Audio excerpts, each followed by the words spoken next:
युद्ध घडवून आणणं हे काहींच्या व्यवसायाचाच भाग असतो. कारण का तर त्यातून मिळणारा प्रॉफिट म्हणजे जणू दुधावरची जाड आहे. डोळ्यासमोर आलं की नाही चित्र. मग आता मी हे का म्हणतोय तर हे माझं म्हणणं नाही आहे, तर PwCचं म्हणणं आहे की टॉप 100 ॲम्युनेशन किंवा आर्म्स आणि डिफेन्स मॅन्युफॅक्चरिंग कंपन्या यांनी मागच्या वर्षामध्ये 2025मध्ये पहिल्यांदा they have surpassed $1 trillion annual revenue. मग त्यांना कुठल्या देशात काय युद्ध होतं आहे, काय नाही, त्याच्यातनं काय हानी होते, इझी मटेरियल. मग याच्यातनं बोध घेण्यासारखं काय, का बरं?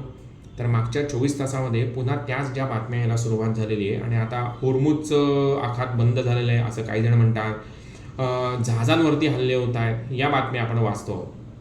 युद्ध प्रोलॉंग झालं तर आपण जसं मागचे काही दिवस म्हणतो तसं it can be a problem for the global economy. Inflation होणं हे त्रासदायक आहे, कारण जॉब जातील, इकॉनॉमिक सायकल खंडित होईल. हे होणं नक्कीच चुकीचं आहे. मग याच्यातनं बोध घेण्यासारखं काही आहे का, तर हो. मग हे असे प्रॉब्लेम जर का झाले तर आपल्याकडे फायनान्शियल स्टॅबिलिटी असणं गरजेचं. मग ती कशी येईल? जशी आपल्याकडे इंडिव्हिज्युअलसाठी असते तशीच राष्ट्रांसाठी पण असते का? हो, नक्कीच. काहीच राष्ट्रांकडे स्वतःचा वैयक्तिक फंड असतो.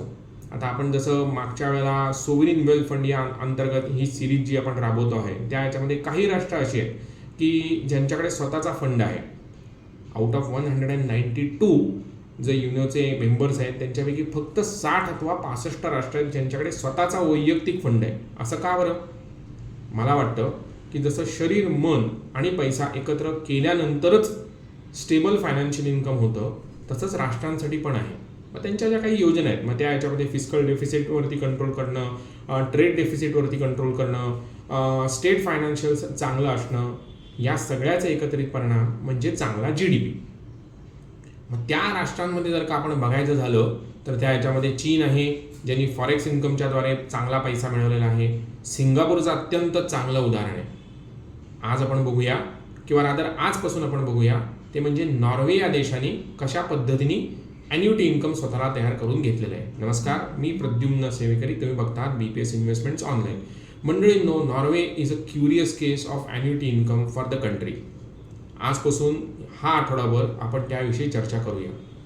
आजची तोंडओळख, नॉर्वेचं जर का स्वतःचा म्हणजे सॉव्हरिन वेल्थ फंड याविषयी जर का बघितलं, $2 ट्रिलियन अतिप्रचंड महाप्रचंड असा पैसा त्यांनी तयार केलेला आहे. आता तो पैसा आलेला आहे तेलातनं. पण जसं मध्यपूर्वेतल्या देशांकडे त्या तिथल्या सत्ताधाऱ्यांकडे स्वतःचा पैसा आहे, तो तेलाचं income is their personal income.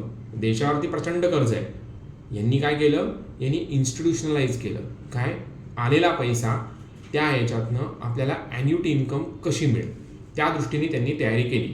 आता नॉर्वेचा हा जो पैसा आहे तो मॅनेज कोण करतं, तर नॉर्गेस बँक इन्व्हेस्टमेंट यांच्यातर्फे हा पैसा मॅनेज होतो. किती? $2 ट्रिलियन. आणि तो कुठे कुठे गुंतवलेला आहे पाहू आपण आजपासून सुरू होणाऱ्या आपल्या भागामध्ये. सगळे सिरीज किंवा सगळे दिवस आवर्जून बघत राहा, कारण एखादा दिवस मिस झाला तर पुढची लिंक तुम्हाला कदाचित कळणार नाही. पण जाता आता मला सांगायचं आहे, असा पैसा आपण तयार करू शकतो का? हो, नक्कीच. पण तो कधी? तर मला वाटतं India is a case of conveniently managed economy more than that of a discipline manage. कारण आपण सगळीकडे कन्व्हिनियन्स बघतो. आपल्या आजूबाजूला बघा, म्हणजे अगदी ट्रॅफिक सिग्नलपासून ते आठवडे भाजी बाजारापर्यंत सगळीकडे सारखंच आहे. आपल्याला वाटलं गाडी उभी केली, आपल्याला वाटलं सिग्नल हिरवा आहे, लाल आहे, इम्मटेरियल, आपण पुढे निघून गेलो. डिसिप्लिन जोपर्यंत आपण बाळगत नाही तोपर्यंत पैसा बाजूला होणार नाही. कारण का? रिस्क मॅनेजमेंटची सुरुवात ही छोट्या छोट्या गोष्टींपासून सुरू होते. बघूया उद्या परवा 13व्या भागामध्ये आपल्याला नवीन काय काय आढळतंय. तोपर्यंत have a good investment day.